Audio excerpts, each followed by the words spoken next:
The locker slammed shut with a metallic clang that echoed through the empty hallway, and I felt Jake's hot breath on my neck as he pinned me against the cold metal. "You think you can hide forever, freak?" he snarled, his fist twisting my shirt collar until I could barely breathe. In that moment, with the school's star quarterback towering over me, I knew my secret was out, and survival meant doing the unthinkable. "My name is Alex Thompson, a junior at Lincoln High in suburban Chicago, where the American dream felt more like a nightmare for someone like me. I had always been the quiet kid, the one who buried himself in books and art to escape the judgmental stares. But Jake Harlan, with his chiseled jaw and effortless charisma, had made it his mission to torment me since freshman year. It started with shoves in the cafeteria, escalated to tripping me in gym class, and now whispers about my sexuality that he somehow uncovered. That afternoon after school, he cornered me. "I saw you staring in the locker room," he hissed, his eyes gleaming with a mix of anger and something I couldn't place. "Admit it, or I'll make sure everyone knows." I tried to wriggle free, my heart pounding like a drum in my chest. Jake was everything I wasn't: popular, athletic, the guy every girl wanted and every guy envied. But beneath his bravado, I sensed cracks. Rumors of his strict military father who expected perfection, the pressure of college scouts watching his every game. Still, that didn't excuse his cruelty. "Please, Jake," I whispered, my voice trembling. "I don't know what you're talking about." He laughed, a bitter sound that sent chills down my spine. "Liar. Prove it wrong, then kiss me. Right here. Make it convincing, or I'll shout it from the rooftops." The hallway spun as his words sank in. Kiss him? The bully who'd made my life hell? But the alternative was worse. Outing me in a school where being gay meant social suicide, or worse, physical harm from others who'd follow his lead. My mind raced through options. Run, scream, fight back. None seemed viable against his 6-foot frame. Swallowing my pride, I leaned in, our lips brushing in a forced, awkward press. It lasted seconds, but felt eternal. When I pulled back, Jake's face was flushed, his grip loosening. "Not bad, Thompson," he muttered, stepping away. "But this isn't over." That night, lying in my bed staring at the ceiling, I replayed the scene endlessly. Why had he demanded that? Was it just to humiliate me further? Or was there more to Jake's aggression? My parents, busy with their jobs, Mom as a nurse, Dad as an engineer, had no idea about my struggles. They thought high school was tough for everyone, but mine was a battlefield. The next day at school, I avoided Jake like the plague, ducking into bathrooms and taking longer routes to class. But during lunch, he found me again, sliding into the seat across from me in the nearly empty library. "We need to talk," he said, his voice low. I froze, book in hand. "About what?" "You got what you wanted." He glanced around, ensuring no one was near. "That kiss. It wasn't just to mess with you. I've been watching you, Alex. You're different. Like me." My eyes widened. Was he saying what I thought? Jake, the epitome of straight masculinity, gay? It didn't compute. But his expression was vulnerable, stripped of the usual sneer. "My dad's a hard-ass. If he knew, he'd disown me. So I lash out at you because you're brave enough to be yourself, even if quietly." Brave? I almost laughed. I was terrified every day. But his confession cracked open a door I hadn't expected. We talked in hushed tones, about the pressure he felt, the facade he maintained. For the first time, Jake wasn't the monster. He was human, flawed and scared. As the bell rang, he stood. "Meet me after practice. We can figure this out." I nodded, a mix of fear and curiosity swirling inside. Little did I know, that forced kiss was the spark of something deeper, pulling us into a web of secrets and emotions. Days turned into weeks, and our meetings became routine. Behind the bleachers or in his truck after dark, we'd share stories. Jake opened up about his father's expectations, the verbal abuse at home that fueled his anger. I shared my own fears of rejection, of never fitting in. There was no romance yet, just understanding. But society loomed large. At school, homophobia was rampant. Slurs in the halls, teachers turning a blind eye. One day, A group of Jake's teammates cornered me, echoing his past taunts. "Fairy boy," they jeered. Jake intervened, but subtly, not wanting to raise suspicions. That incident heightened the tension. "We have to be careful," he warned. But careful meant hiding, and hiding bred resentment. I started questioning if this connection was worth the risk. Yet each time we met, the pull grew stronger. One evening, as rain pattered on his truck's roof, he reached for my hand. "I don't want to hurt you anymore," he said softly. It was a turning point from domination to tentative alliance. But conflicts brewed. My best friend Sarah suspected something, and Jake's girlfriend, cheerleader Queen Bee Emily, grew jealous of his distractions. As the school year progressed, the drama intensified. Jake's father found a text on his phone, leading to a blowout argument.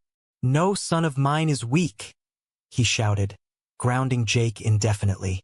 Desperate, Jake snuck out to see me, our conversations turning emotional. "You're the only one who gets it," he admitted. I felt the same, but the societal pressure weighed heavy. Was this love, or just shared pain? The question haunted me as we navigated the minefield of high school politics. The homecoming dance loomed like a storm cloud, amplifying every whisper and stare in the hallways of Lincoln High. Jake had asked Emily to be his date publicly, but in our secret meetings, he confessed it was all for show. "I have to keep up appearances," he said, his eyes pleading for understanding as we sat in his truck parked by the lake. I nodded, but inside, jealousy gnawed at me. How could I compete with the perfect facade? That night, after the dance, Jake showed up at my window, disheveled and urgent. "Emily tried to kiss me, but I couldn't. I thought of you." His words sent a thrill through me, but also fear. What if someone saw him here? My parents were asleep downstairs, oblivious to the boy climbing through my window. We talked until dawn, about dreams beyond high school. Me wanting to study art in New York, him eyeing a football scholarship but dreading the spotlight. "If I come out, it's over," he whispered. "Scholarships, family, everything." I empathized, having hidden my own identity for years. But our closeness evolved. A brush of hands, lingering gazes. No kisses since that first forced one, but the tension built like a pressure cooker. The next week, disaster struck. During gym class, Jake's teammate, Mike, overheard us arguing in the locker room about meeting up. "What's going on with you two?" Mike sneered, grabbing my arm. Jake shoved him away. "Back off, man." But Mike's eyes narrowed. "You defending the fag? You won too." The word hung in the air, toxic. Jake punched him, starting a brawl that landed both in detention. Word spread like wildfire. Rumors flew. Jake was soft, protecting the weird kid. Emily confronted him in the cafeteria, her voice shrill. "Is there someone else?" Jake denied it, but his glance at me across the room betrayed him. That afternoon, he pulled me aside. "We need to cool it. Mike's talking." But I was tired of hiding. "Or what? You'll go back to bullying me?" Hurt flashed in his eyes. "That's not fair, Alex." The conflict escalated at a party that weekend. Jake's friends dragged him there, Emily clinging to his arm.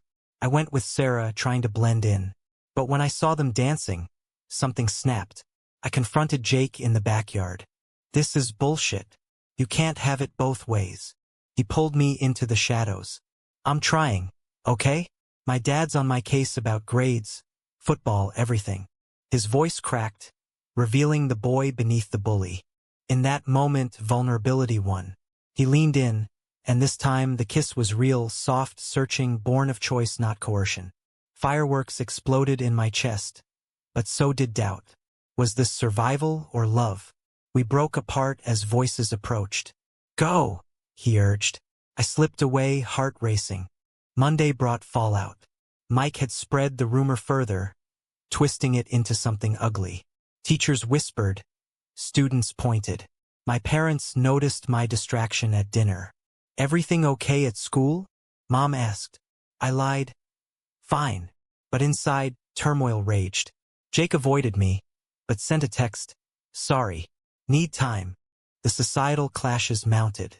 At a school assembly on bullying, the irony hit hard. The speaker preached tolerance, but in reality, slurs persisted. Sarah cornered me. "You're acting weird. Is it Jake?" I confided partially, swearing her to secrecy. Her reaction was mixed, supportive but wary. "He's trouble, Alex. Be careful." Jake's home life deteriorated. His father, a retired veteran, demanded excellence, viewing any weakness as failure. One night, after a heated argument, Jake showed up at my door bruised. "He hit me when I defended you indirectly." Horror filled me. We bandaged him up in my room, the intimacy deepening our bond. "I can't keep pretending," he admitted. But pretending was survival in our world. A local news story about a gay teen assaulted nearby amplified fears. "That could be us," I said. Jake nodded, pulling me close. Our relationship shifted from forced to fervent, but shadows loomed. Family rejection, peer pressure, the debate over coming out. As winter set in, Jake's football season ended with a championship win, but his personal life crumbled. Emily broke up with him publicly, accusing him of cheating. Whispers turned to accusations. "With who?" people asked. Jake stonewalled, but the strain showed. We met less, communicating via notes in lockers. One evening, in a park under snowflakes, he proposed a plan. "Let's run away after graduation." Idealistic but tempting. I hesitated. "What about our families?" His face hardened. "Mine doesn't care." But I knew it did in twisted ways. The drama peaked when Mike confronted us together after school. "I knew it. You two are disgusting." Jake stood firm. "Back off, or I'll report you for harassment."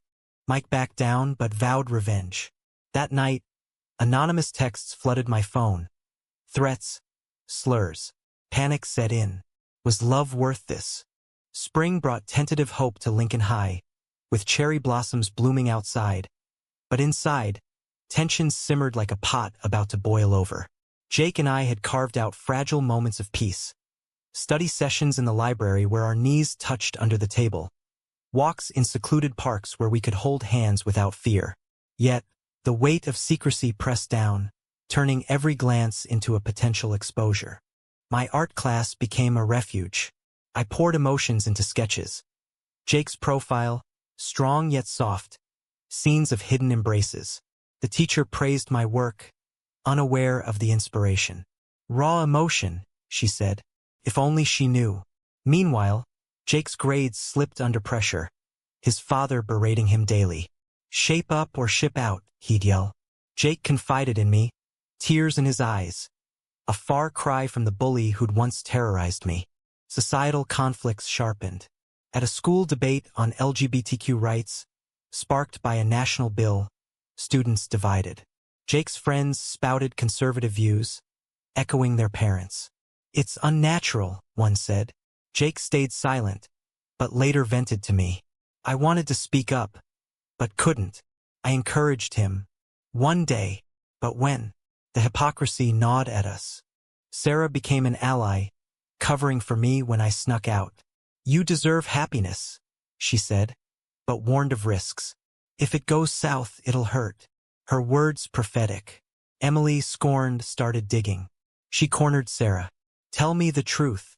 Sarah deflected, but Emily's suspicion grew. A turning point came during prom season. Jake asked Emily again for cover, but she refused. "Find your real date," she snapped. Panicked, Jake suggested we go separately but meet there. Risky, but exhilarating. At the dance, under twinkling lights, we stole moments in the shadows, dancing close when no one watched. "This feels right," he whispered. But Mike crashed the illusion, drunk and aggressive. "Look at the lovebirds," he shouted, pointing at us. Chaos ensued. Jake denied it, shoving Mike. "You're wasted." But damage done. Phones captured the scene, videos circulating by morning. Monday was hell. Principal summoned us separately. "Bullying allegations," he said to me. To Jake, "Disrupting school events." We played dumb, but the rift widened. Jake's father grounded him again, confiscating his phone.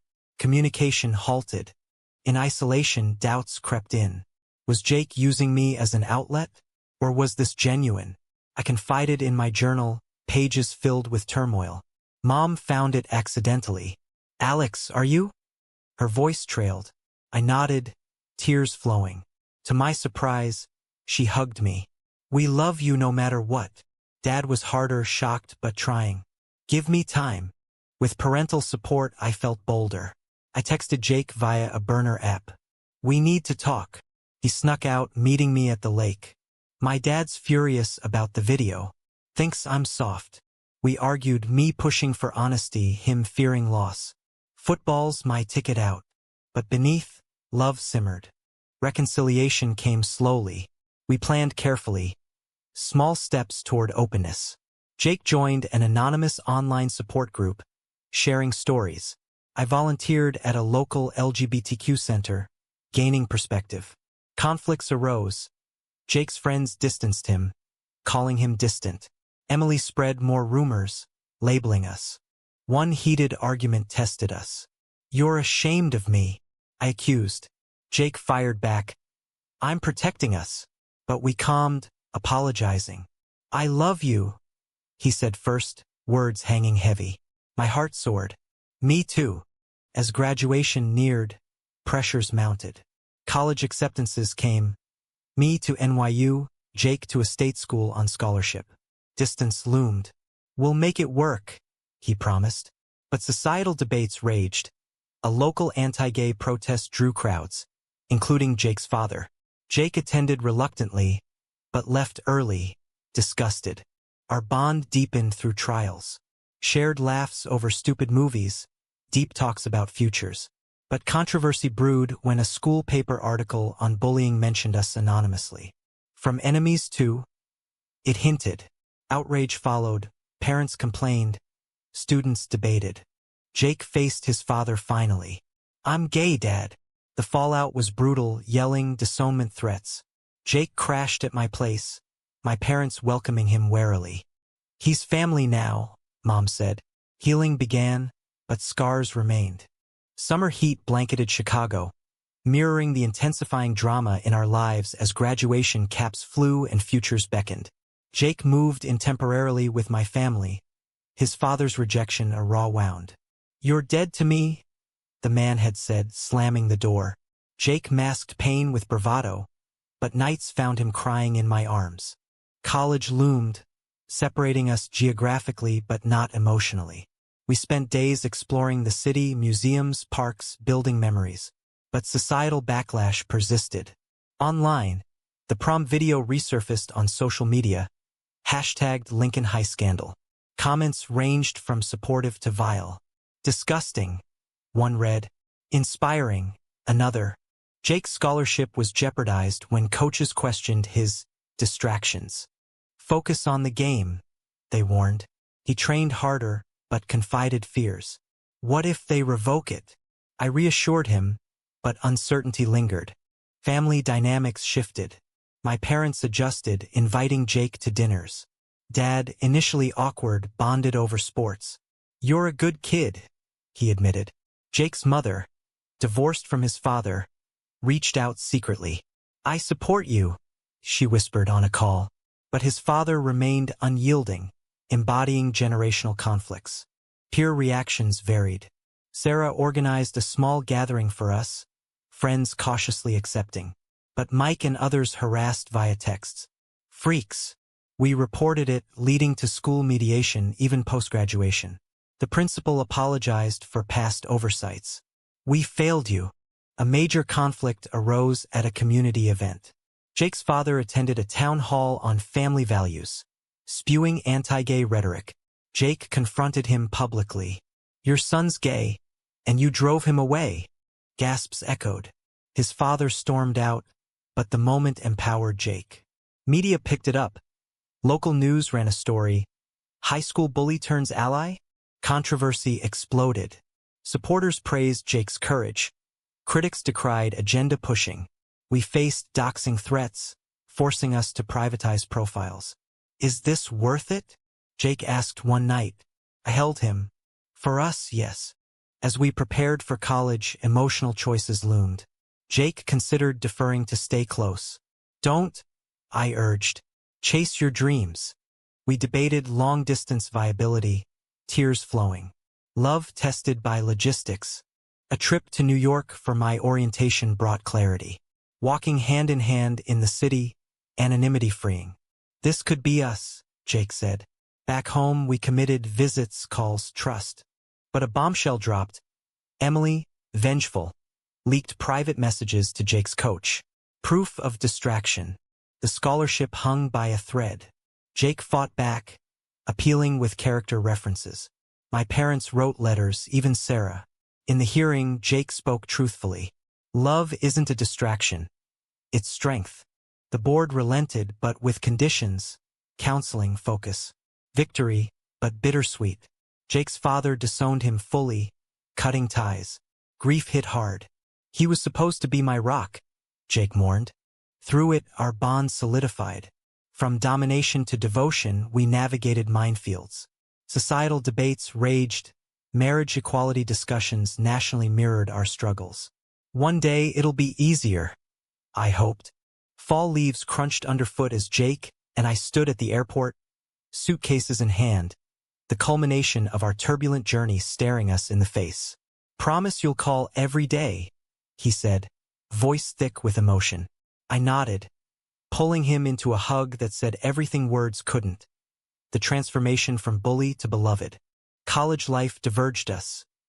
Me in bustling NYU dorms, him on the football field in Ohio. Video calls bridged the gap, sharing triumphs and trials. Jake excelled, channeling pain into performance. You're my motivation, he'd say. I thrived in art classes, drawing inspiration from our story. But distance bred insecurities.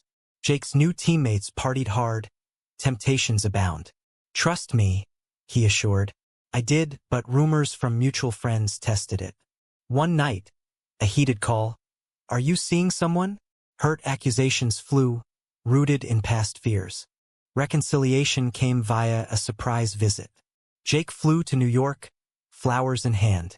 I choose you, always. We explored the city, reaffirming love. Back at school, he came out to his team. Reactions mixed, some supportive, others distant. But he stood tall. No more hiding. Nationally, LGBTQ rights advanced, but locally, backlash persisted. Jake's father reached out once, awkwardly. Saw your game. No apology, but a crack. Jake responded cautiously. Maybe someday. Our story inspired others. A younger student at Lincoln High emailed me. Your courage helped me come out. Pride swelled, but so did reflection on the cost, bruises, tears, isolation. Highs and lows defined us. A holiday reunion brought joy. Families blending, awkward but warm. Jake's mom joined, bridging gaps. I'm proud, she said. Yet challenges lingered. Jake faced on-field slurs, reporting them. I dealt with campus debates, advocating. Love endured, evolving. In quiet moments we pondered origins.